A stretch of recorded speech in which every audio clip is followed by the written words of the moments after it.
Chandu RK news. Chandu RK news ప్రేక్షకులకు ఉగాది శుభాకాంక్షలు. ముందుగా హెడ్లైన్స్. ఉగాది వేడుకల్లో పాల్గొన్న సీఎం జగన్.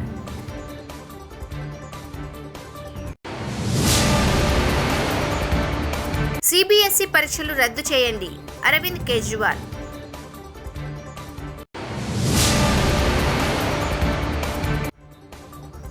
చంద్రబాబు మీద దాడి, సిఈసికి ఫిర్యాదు.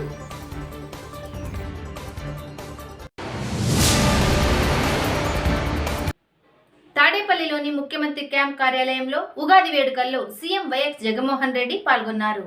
గుంటూరు జిల్లా తాడేపల్లిలోని ముఖ్యమంత్రి క్యాంప్ కార్యాలయంలో రాష్ట్ర ప్రభుత్వం ఆధ్వర్యంలో ప్లవనామ సంవత్సర ఉగాది వేడుకలు ఘనంగా జరిగాయి. ఈ సందర్భంగా వేద పండితులు పంచాంగ శ్రవణం నిర్వహించారు.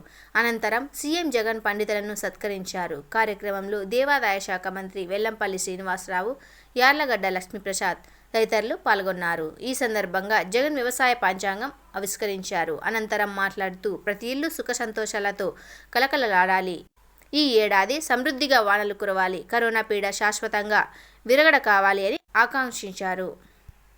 నవనామ సంవత్సరం చీకటిలో నుంచి ఒక నావా అని చెప్పి దాని అర్థం. ఖచ్చితంగా ఈ సంవత్సరం మంచి సంవత్సరంగా ఉంటుందని చెప్పి స్వామివారు కూడా చెప్పడం జరిగింది. ఈ సంవత్సరం వర్షాలు పుష్కలంగా పడి రైతులందరికీ కూడా మంచి జరిగి రాష్ట్రంలో ఉన్న ప్రతి అక్క చెల్లెమ్మ ఇంట్లోనూ, రాష్ట్రంలో ఉన్న ప్రతి ఇల్లు కూడా సుభిక్షంగా ఉండాలని, రాష్ట్రంలో ఉన్న వాళ్ళందరికీ కూడా మంచి జరగాలని, ఈ సంవత్సరంలో కోవిడ్ మీద మన యుద్ధంలో కూడా మనం గెలవాలని మనసారా కూడా ఆకాంక్షిస్తూ కోరుకుంటూ అందరికీ ఈ సందర్భంగా ఉగాది శుభాకాంక్షలు తెలియజేస్తున్నాను. ధన్యవాదాలండి. ఇప్పుడు వ్యవసాయ దేశంలో కరోనా ఉధృతి పెరుగుతున్న నేపథ్యంలో సిబిఎస్ఈ 10-12వ తరగతుల పరీక్షలు రద్దు చేయాలనే డిమాండ్ పెరుగుతోంది. కరోనా విజృంభణ దృష్ట్యా సిబిఎస్ఈ పరీక్షలు రద్దు చేయాలని ఢిల్లీ ముఖ్యమంత్రి అరవింద్ కేజ్రీవాల్ కేంద్ర ప్రభుత్వాన్ని కోరారు. దేశంలో కరోనా విజృంభిస్తున్న వేళ సిబిఎస్ఈ పరీక్షలు రద్దు చేయాలని ఢిల్లీ సీఎం అరవింద్ కేజ్రీవాల్ కేంద్ర ప్రభుత్వాన్ని కోరారు. ఢిల్లీలో 6 లక్షల మంది సిబిఎస్ పరీక్షలు రాయాల్సి ఉందని, ఒకవేళ వీటిని నిర్వహిస్తే పరీక్షా కేంద్రాలు కోవిడ్ హాస్పిటల్స్గా మారే ప్రమాదం ఉందన్నారు. ఈ నేపథ్యంలో విద్యార్థుల కోసం ప్రత్యామ్నాయం ఆలోచించాలని కేంద్ర ప్రభుత్వానికి సూచించారు. దేశ రాజధానిలో గడిచిన 24 గంటల్లో 13,500 పాజిటివ్ కేసులు నమోదు కావడం ఆందోళన కలిగించే విషయమని ఢిల్లీ ముఖ్యమంత్రి అరవింద్ కేజ్రీవాల్ పేర్కొన్నారు. పరీక్షల నిర్వహణలో దాదాపు 1,00,000 మంది సిబ్బంది పాల్గొంటారని, ఈ విషయంలో విద్యార్థులు, టీచర్లకు కోవిడ్ సోకే ప్రమాదం ఉందన్నారు. తప్పనిసరి అనుకుంటే సిబిఎస్ఈ విద్యార్థులకు ఆన్లైన్ ద్వారా నిర్వహించాలని కేంద్రానికి సూచించారు. సిబిఎస్ఈ 10-12వ తరగతి పరీక్షలు మే 4 నుంచి ప్రారంభం కానున్నాయి. ఇదే సమయంలో కరోనా విజృంభణ మరోసారి మొదలు కావడంతో ఈ పరీక్షలు రద్దు చేయాలనే డిమాండ్ ఎక్కువ అవుతోంది. ప్రస్తుతం ఢిల్లీలో కరోనా 4వ ఉధృతి కొనసాగుతోందని, మునుపటి విజృంభణ కంటే ఇది ప్రమాదకరమైనది ఢిల్లీ ముఖ్యమంత్రి అరవింద్ కేజ్రీవాల్ పేర్కొన్నారు. ఢిల్లీలో కరోనా తీవ్రత దృష్ట్యా అత్యవసర అనుకుంటేనే ప్రజలు ఇళ్ల నుంచి బయటకు రావాలని సూచించారు. ఇదిలా ఉంటే దేశవ్యాప్తంగా నిన్న ఒక్కరోజే 1,61,000 పాజిటివ్ కేసులు, 879 కోవిడ్ మరణాలు నమోదయ్యాయి. केसेस ऑलरेडी हमारे हो गए हैं. इस बार जो वेव है बहुत, हम सब जानते हैं, बहुत ख़तरनाक वेव है. इसमें यूथ काफ़ी ज़्यादा अफेक्ट हो रहा है इस वाली वेव में, और इस वाली वेव में बच्चे भी अफेक्ट हो रहे हैं.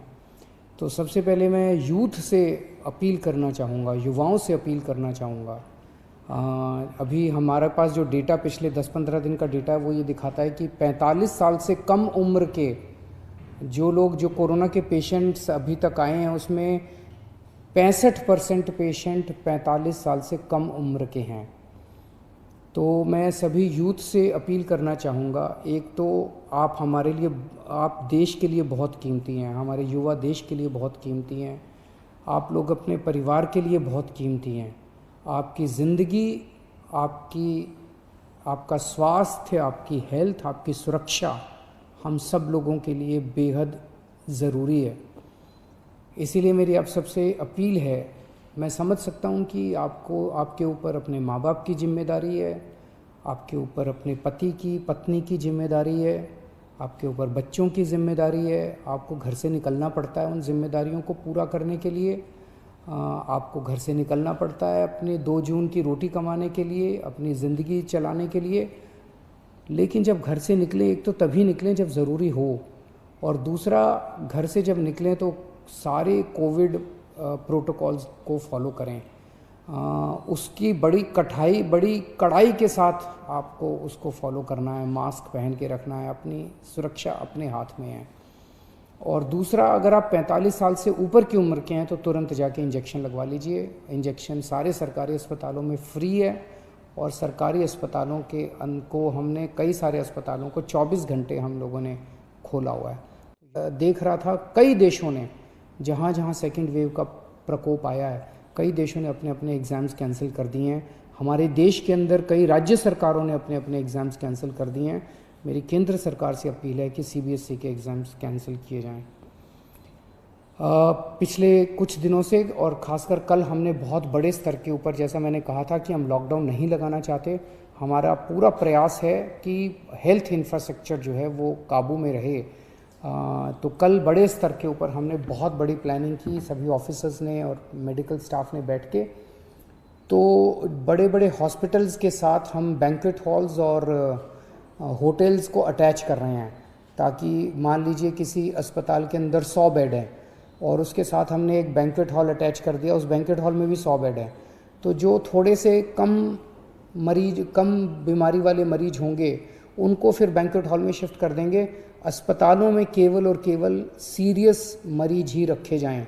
अगर किसी को केवल ऑक्सीजन की ज़रूरत है तो ऑक्सीजन तो हम बगल में, जैसे LNJP के सामने एक बैंक्वेट हॉल है, उस बैंक्वेट हॉल के अंदर अगर ऑक्सीजन का भी इंतजाम कर देंगे तो ऑक्सीजन की अगर केवल किसी को ज़रूरत है तो वो बैंक्वेट हॉल में भी उसका इलाज हो सकता है।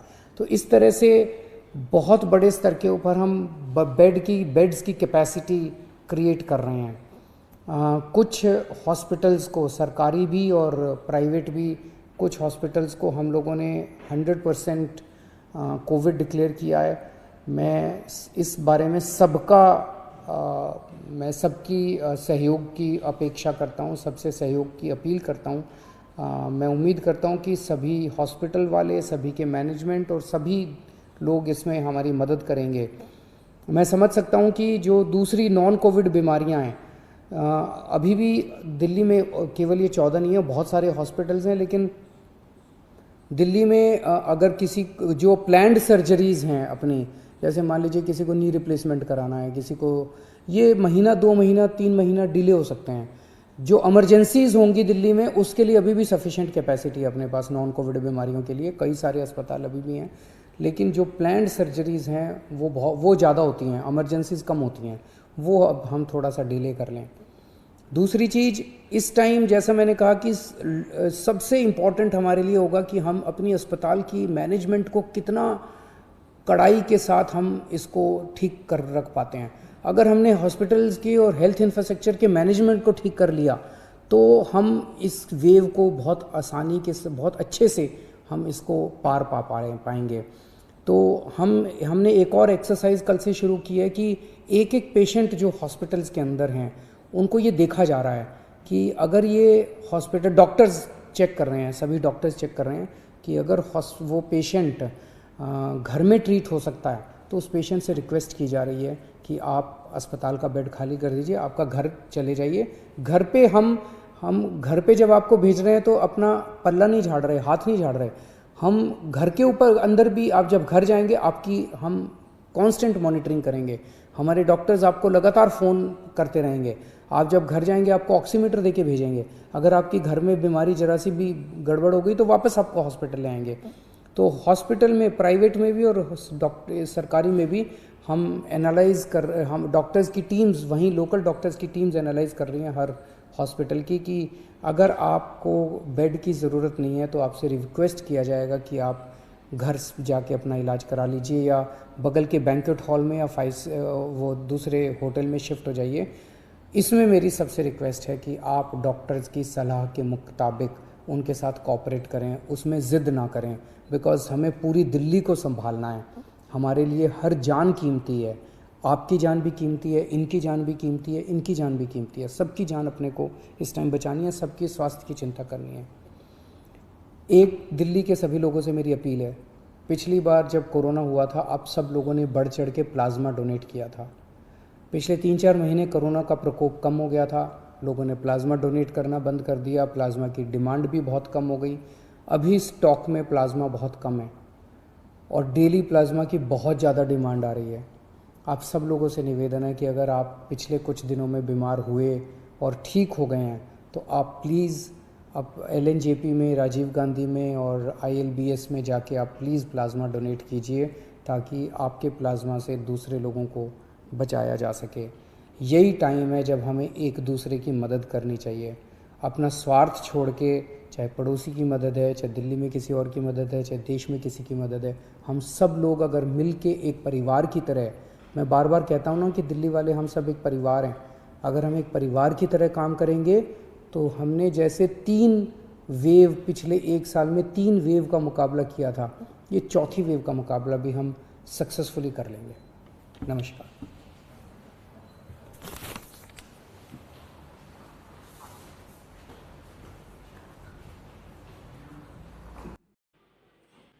అంగారక గ్రహంపై ఇంజనీటీ హెలికాప్టర్ ఆదివారం నాడు చేసిన ప్రయత్నం విఫలమైంది. దీంతో వాయిదా వేస్తున్నట్లు నాసా ప్రకటించింది. అంగారక గ్రహంపై ఇంజనీటీ హెలికాప్టర్ ఆదివారం నాడు చేసిన ప్రయత్నం విఫలమైంది. ఇటీవల మార్స్ ఉపరితలం మీదకు అడుగుపెట్టిన ఇంజనీటీ హెలికాప్టర్ను ప్రణాళిక ప్రకారం ఆదివారం నాడు ఎగిరేలా చేయాలని అమెరికా అంతరిక్ష పరిశోధనా సంస్థ నాసా భావించింది. అయితే తాత్కాలికంగా ఈ ప్రయోగాన్ని వాయిదా వేస్తున్నట్లు నాసా ప్రకటించింది. సిస్టంలో ఏర్పడిన సాంకేతిక లోపాల కారణంతో నిలిచిపోయినట్లు తెలిపింది. కాగా శుక్రవారం తలపెట్టిన రోటర్ల హైస్పీడ్ స్పిన్ పరీక్షలో వాచ్డాగ్ టైమర్ కమాండ్ సీక్వెన్స్ ప్రారంభంలోనే మూసిందని తెలిపింది. నాసా దీంతో ప్రయోగాన్ని ఈ నెల 14కు వాయిదా వేస్తున్నట్లు ప్రకటించింది. కాగా అంగారకుడిపై జీవం పుట్టుకకు సంబంధించి నాసా 2020లో రోవర్ను పంపిన విషయం తెలిసిందే. అది ఫిబ్రవరి 18 అంగారకుడిపై ల్యాండ్ అయింది. ఆ రోవర్ నుంచి ఇంజనీటీ హెలికాప్టర్ను నాసా ఇటీవల అంగారకుడి ఉపరితలంపై దింపింది. ఎలాంటి సాంకేతిక సాయం లేకుండానే హెలికాప్టర్ అక్కడ వాతావరణానికి తట్టుకోగలుగుతుందని నాసా తెలిపింది.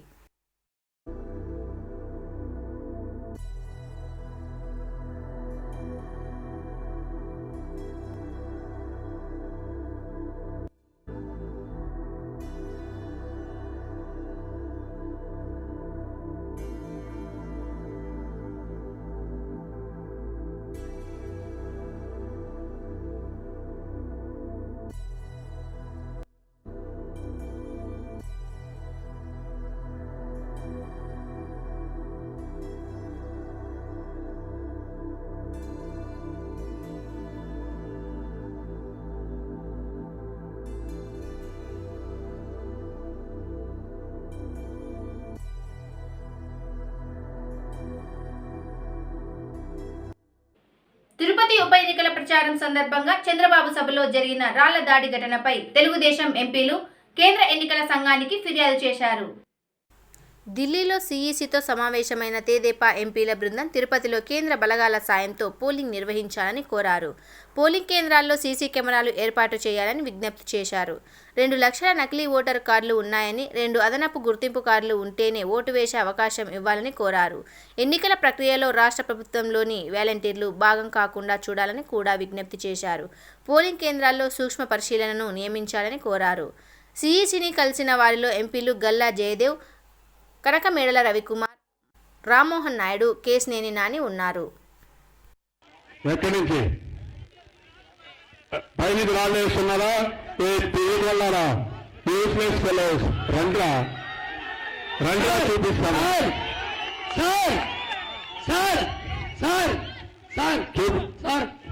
ఒక విషయం, ఎవరన్నా ఉంటే ధైర్యంగా రండి, తాడో పేడో తేల్చుకున్నాం కానీ పోలీసులు ఉడుకున్నారు. తమాషా అనుకోవద్దని చెప్తున్నా. పోలీసులు అడ్డం పెట్టుకుని రాళ్ళేస్తే కబద్దార్, జాగ్రత్తగా ఉండు, తోలు తీస్తా, తాట తీస్తా. తమాషా అనుకోవద్దు. రాయి కూడా ఇదేమా రాయిటి ఏమనుకుంటున్నారు? తమాషా యాంటీ సోషల్ మెంట్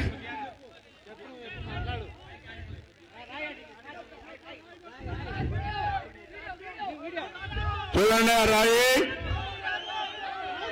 రౌడీ రాజ్యం, రౌడీ రాజ్యం, రౌడీ రాజ్యం, రౌడీ రాజ్యం,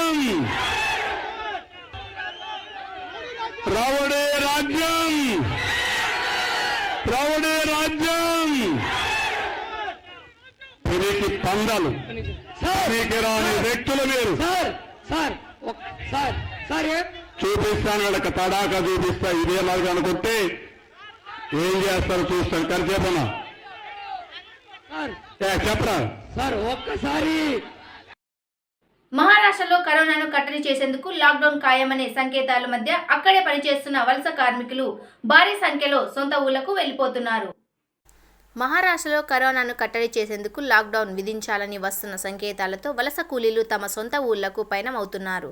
లాక్డౌన్ విధిస్తే ఉపాధి దొరకదని, బతకడం కష్టమైపోతుందని భావిస్తున్న కార్మికులు ముంబైలోని లోక్మాన్య తిలక్ స్టేషన్కు భారీ సంఖ్యలో చేరుకున్నారు. పరిమిత సంఖ్యలోనే రైళ్లను తిప్పుతున్న అధికారులు టికెట్ ఉన్నవారిని మాత్రమే లోపలికి అనుమతిస్తున్నారు.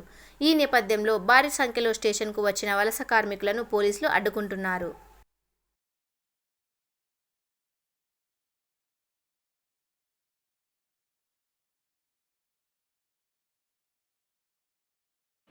తెలంగాణ రాష్ట్రంలో కరోనా పంజా విసురుతోంది. మరోసారి కేసులు 3000 దాటాయి.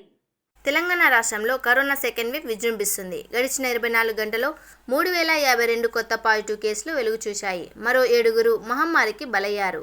జీహెచ్ఎంసీ పరిధిలో వైరస్ ఉధృతి వ్యాప్తి కొనసాగుతోంది. కొత్త కేసుల్లో 406 కేసులు జీహెచ్ఎంసీ పరిధిలో నమోదయ్యాయి. 778 మంది బాధితులు వైరస్ నుండి కోలుకోగా ప్రస్తుతం 24131 యాక్టివ్ కేసులు ఉన్నట్లు వైద్య ఆరోగ్య శాఖ తెలిపింది.